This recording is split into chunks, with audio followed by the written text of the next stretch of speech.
The forgotten sentinel, the salvage ship, Kitharas. Fortune drifted through the debris field like a metal scavenger picking through bones.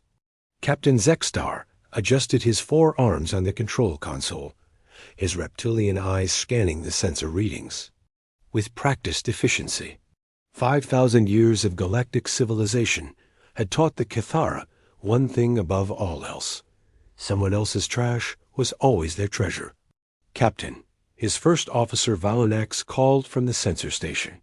We're detecting something unusual in Grid 77 Alpha.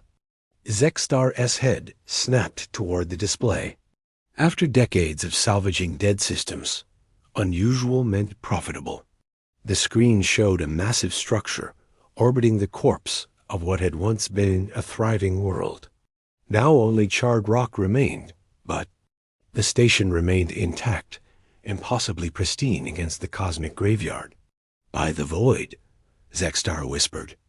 The structure was enormous, easily 20 kilometers across, constructed from some kind of dark metal that seemed to absorb light rather than reflect it. Strange geometric patterns covered its surface, and what appeared to be weapon emplacements dotted its hull like sleeping eyes. Any energy signatures? Zexstar asked, though he already knew the answer. Nothing survived 5 millennia in the void. Negative, Captain. Cold as space itself. But the material composition is ... interesting. Our scanners can't identify the alloy. Zexstar Esprit sensors tingled. Unknown materials meant unknown value. Unknown value meant retirement on a pleasure world, instead of dying in the cold between stars. He activated the ship's communication system. All hands, this is the captain. We found ourselves a real prize today. Unknown station, probably pre-Galactic Union, could be worth more than our last 10 salvage runs combined. Excited chatter filled the comm channels. The 30-member crew of the Fortune had been working the outer rim for months without a significant find. This could change everything. The Linux, assemble boarding teams. I want full environmental suits. And cutting equipment. If this thing is as old as it looks, the life support died long ago. Aye, Captain. What about weapons? Zexstar laughed, a harsh barking sound. Against what? Ghosts? This thing's been dead longer than our species had spaceflight. Standard sidearms only. 2 hours later, 3 boarding shuttles approached the silent station. Zexstar commanded. Lead shuttle, his personal salvage team armed with plasma cutters and magnetic clamps. The station loomed before them like a sleeping giant, its dark surface revealing no obvious docking ports. Scans show the hull is approximately 50 meters thick, reported Jixmal, the team's tech specialist. But there's a section here that appears less dense. Might be some kind of maintenance access. Perfect. Set us down and prep the cutters. Let's crack this thing open. A shuttle touched down on the station's hull with barely a whisper. In the vacuum of space, the only sound was the breathing and the hum of life support systems. Zexstar watched through his helmet's display as his crew positioned. The heavy plasma cutters against what they hoped was the weakest point of the hull. Beginning hull breach, Jixmal announced. Estimated time to penetration, 30 minutes. The plasma cutters came alive with brilliant blue fire, sending showers of molten metal into space. Slowly, methodically, they carved through the unknown alloy. But as they cut deeper, something strange happened. The metal seemed to repair itself at the edges, flowing like liquid to seal the gaps. What in the void? Zexstar muttered. Jixmal, are you seeing this? Confirmed, Captain. The hull appears to be self-repairing, but our cutters are still making progress. Whatever system is doing this, it's operating at minimal power. Suddenly, the cutting stopped working entirely. The plasma streams struck the hull and dissipated, harmlessly, as if the station had simply decided it had endured enough. Captain, Valinax's voice crackled over the comm from the ship. I'm detecting massive power fluctuations from the station. Something's waking up in there. Before Zexstar could respond, the hull beneath their feet began to glow. Not with heat, but with patterns of light that seemed to race along invisible pathways. The geometric designs they had observed from a distance suddenly made sense. They were circuit patterns, vast neural networks coming online after millennia of dormancy. "Get back to the shuttles," Zexstar shouted, but it was too late. The hull opened, not violently, not explosively, but with the smooth precision of a flower blooming. The section they had been cutting simply flowed apart, revealing a perfectly preserved airlock chamber. Atmosphere rushed out in a brief cloud of crystallized moisture, then stopped as force fields snapped into place. A voice spoke, clear and unmistakably human, broadcasted directly into their helmet communicators. "Unknown. Vessels, you have attempted to breach the hull of Terran Defense Station Omega-7. State your identity and purpose." The boarding teams froze. Terran. Human. Impossible. Humans had vanished from the galaxy 5,000 years ago. Every schoolchild knew the story. The mysterious race that had briefly appeared, built impossible technologies, then disappeared, without explanation. Most species considered them myth, legend, cautionary tales told to scare children. But here was a human voice, speaking from a human station, very much alive. "This is Captain Zexstar of the salvage vessel Kythera's Fortune." He managed to stammer. "We believed this station was derelict. We meant no harm." "Salvage," the voice repeated, and there was something cold in its tone. "You came to pick apart what you thought was a corpse." The voice paused, and Zexstar could hear the whisper of systems coming online, vast networks of computation awakening from their long sleep. "I am Captain Sarah Chun, commanding officer of Station Omega-7. I have been in stasis for ... Another pause, longer this time. 5,237 years, 4 months, 16 days. Query: what is the current status of the Terran Colonial Administration? Zexstar's throat went dry. How did you tell someone they had slept through the extinction of their entire species? Captain Chun, he began carefully, I regret to inform you that the humans are gone, have been for millennia. The Galactic Union has no record of human presence for over 5,000 years. Silence stretched across the void. When Sarah's voice returned, it was quieter, more thoughtful. Gone, not extinct, gone. She seemed to be talking to herself rather than to them. That means the protocol worked. They evacuated successfully. Protocol? Velinak's voice cut in from the ship. The silent exodus protocol, Sarah explained, her voice growing stronger. When my people realized that younger species weren't ready for the knowledge we possessed, we made a choice. Rather than rule over a galaxy that feared us, we chose to leave. The implications hit Zexstar like a physical blow. The humans hadn't died out. They had voluntarily abandoned the galaxy. But I was left behind, Sarah continued. A guardian, a watcher, a test. A test? Zexstar asked. To see if the species that inherited our galaxy would prove worthy of our return. For 5,000 years I have slept, waiting for someone to find this station, waiting to see what kind of civilization would emerge in our absence. The force fields in the airlock shimmered and disappeared. Come aboard, Captain Zexstar. You and your crew have awakened me, and now I must determine what you have awakened me to judge. Zexstar looked at his boarding team, saw his own fear reflected in their eyes. They had come looking for salvage, and instead found something infinitely more dangerous. A human who had been sleeping for 5 millennia, waiting to pass judgment on the galaxy that had inherited humanity's legacy. But they had no choice. You didn't refuse a human. Not if the stories were true. Not if even half the legends about their capabilities were real. Understood, Captain Shun. We're coming aboard. As they floated through the airlock into the station's pristine corridors, Zexstar couldn't shake the feeling that they weren't just boarding a derelict station. They were walking into a courtroom where humanity itself would decide their fate. Corridors were exactly what he had expected from human architecture. Clang lines, efficient design, everything built to last.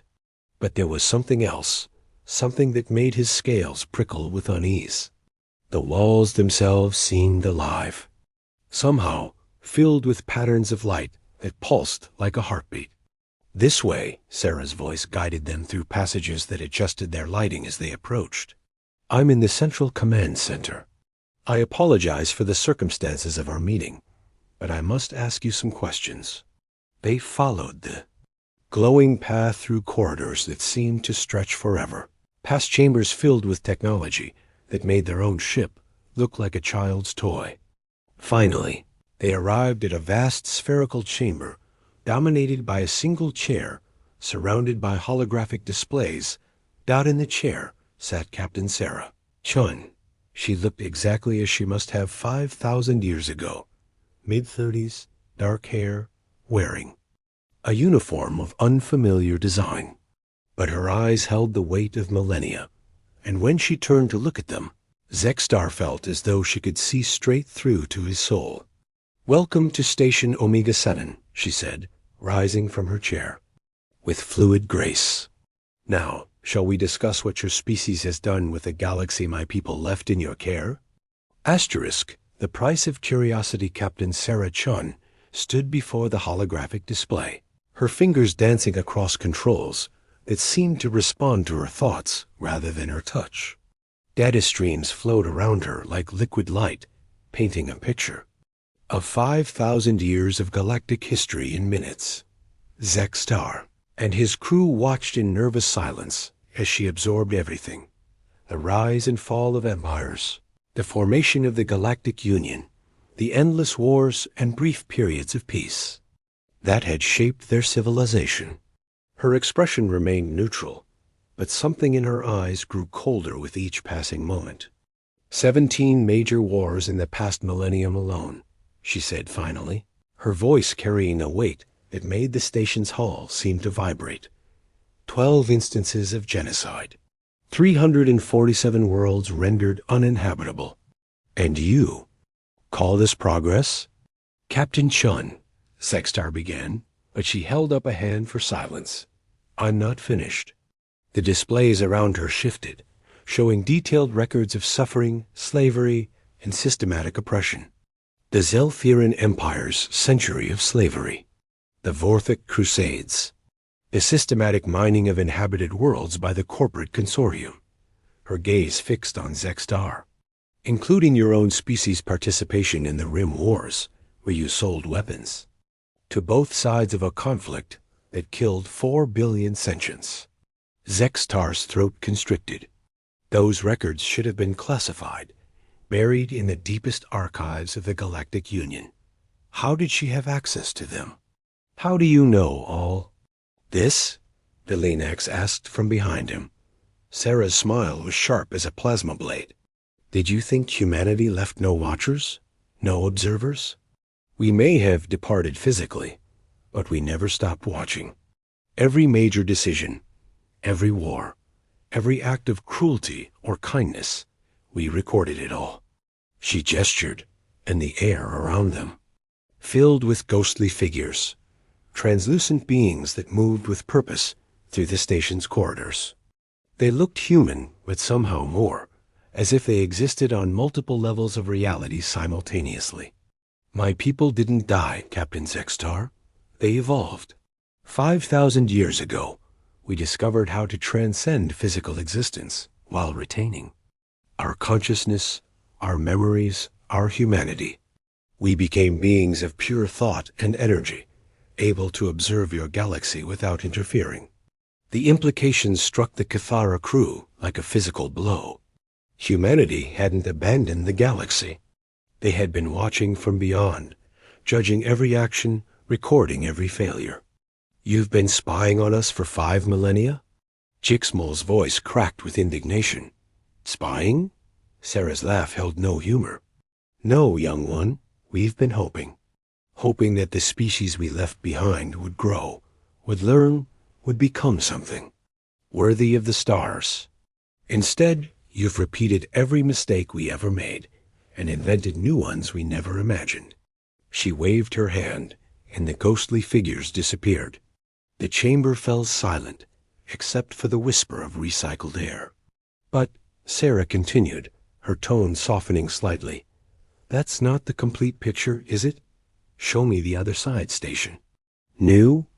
Displays materialized, showing acts of heroism, moments of compassion, species working together to solve impossible problems. The Healers Coalition saving entire worlds from plague. The Great Refugee Fleet carrying survivors of the supernova. Crisis to safety.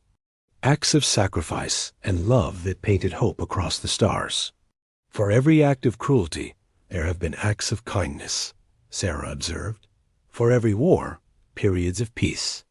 You are not irredeemable, but you are. She paused, searching for the right word, young. Still making the same mistakes we made when we were bound to flesh and limited by mortality. Zexstar found his voice. What happens now? Do you judge us? Condemn us? Sarah turned to study him, and he felt as though she was seeing not just him, but his entire species, his entire civilization, weighing them against some cosmic scale. That depends on you, Captain. The station you tried to salvage was never abandoned. It was a test. A trial waiting for the right moment to begin. The floor beneath them began to glow, and Zexstar realized they were standing on a massive symbol. Concentric circles surrounding a stylized star. Human symbols, he realized. The same patterns that covered their ancient ruins throughout the galaxy. Every species that has achieved interstellar travel eventually finds one of our stations. Sarah explained. Most attempt to destroy what they don't understand. Others try to steal our technology. A very few. She looked directly at Zexstar. A very few attempt to communicate first. But we didn't communicate first, Zexstar protested. We tried. To break in? No, Sarah corrected. Your ship detected the station and could have fired upon it, claimed it as a threat to navigation. You could have sent a military vessel to destroy it as a potential hazard. Instead, you brought a salvage crew. You came with tools to preserve, not weapons to destroy. That tells me something about your nature. She walked closer to the Cathara captain, her presence somehow filling the vast chamber. More importantly, when I revealed myself, you didn't attack. You didn't try to run. You answered my questions honestly, even when those answers painted your species in an unfavorable light. That tells me even more. The ghostly figures returned, but now they seemed less threatening, more curious.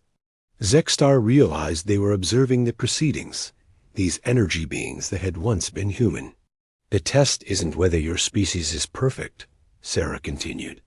Perfection is an impossibility we humans learned long ago. The test is whether you're capable of growth, whether you can acknowledge your mistakes and try to do better.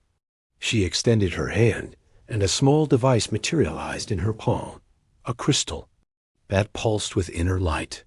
This is a communication node, a direct link to the collective consciousness my people have become. Take it back to your leaders. Tell them that humanity observes, that we remember, and that we are considering whether to return. Zexstar stared at the crystal, understanding the magnitude of what was being offered. Direct communication with beings who had transcended physical existence, who possessed knowledge accumulated over 5 millennia of observation. What do you want us to tell them? He asked, asterisk. The truth, that humanity never left, we simply changed. That we've been watching and judging, but also hoping. That we're willing to consider rejoining galactic civilization, but only if that civilization proves it has learned from its mistakes. Sarah's expression grew serious. But understand this, Captain Zextar. This is not a negotiation. We don't need anything from you. We're offering a chance for your species, all species, to earn the return of knowledge and guidance they've been lacking. But if you prove unworthy, if you use this revelation as an excuse for more war, more exploitation, more suffering. The station around them seemed to pulse with power, reminding everyone present of the incredible technology at humanity's disposal. Then we will remain observers, watching civilizations rise and fall until one proves worthy of our return. Or until entropy claims the universe itself. She placed the crystal in Zextar's clawed hand. It was warm, almost alive, and he could feel something vast and ancient stirring within it. Go, Sarah said softly. Return to your people. Tell them what you've learned here. And remember, every choice your species makes from this moment forward will be observed and judged, not by cruel gods seeking to punish, but by beings who were once like you, who hope desperately that you can become something better than what you are. As the Cathara crew prepared to leave, Jixmal turned back to Sarah. Will we see you again? Sarah smiled, and for a moment she looked not like a cosmic judge, but simply like a woman who had been alone for far too long. That depends entirely on what your species chooses to do with the gift you've been given. But I hope so, young one. After 5,000 years of solitude, I find I've missed the sound of voices that aren't echoes of my own thoughts.